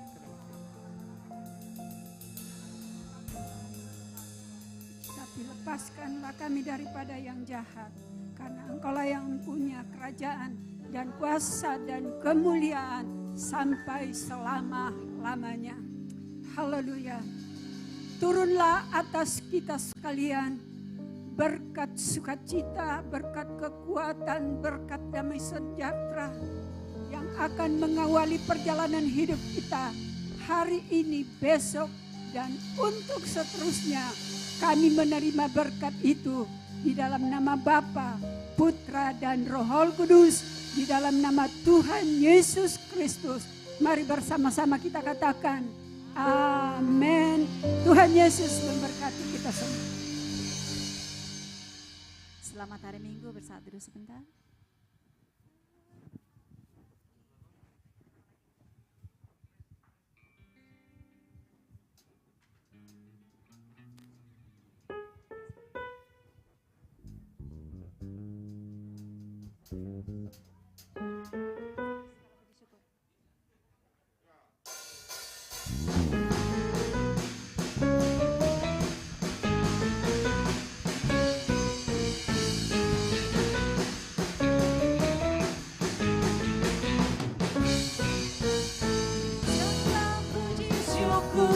Hanya bagi-Mu Tuhan, sebab Kau yang layak dipuja. Kami mau bersorak, tinggikan nama-Mu. Haleluya. Segala puji syukur hanya bagi-Mu Tuhan, sebab Kau yang layak dipuja. Kami mau bersorak, tinggikan nama-Mu. Haleluya. Soraklah haleluya. Soraklah haleluya. Soraklah haleluya. Haleluya.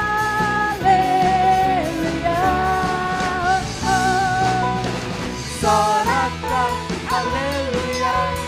Soraklah haleluya. Haleluya. Soraklah haleluya. Soraklah haleluya. Soraklah haleluya. Haleluya. Soraklah haleluya. Soraklah haleluya. Haleluya.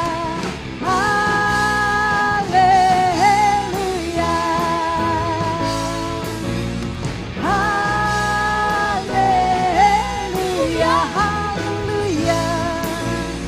Haleluya.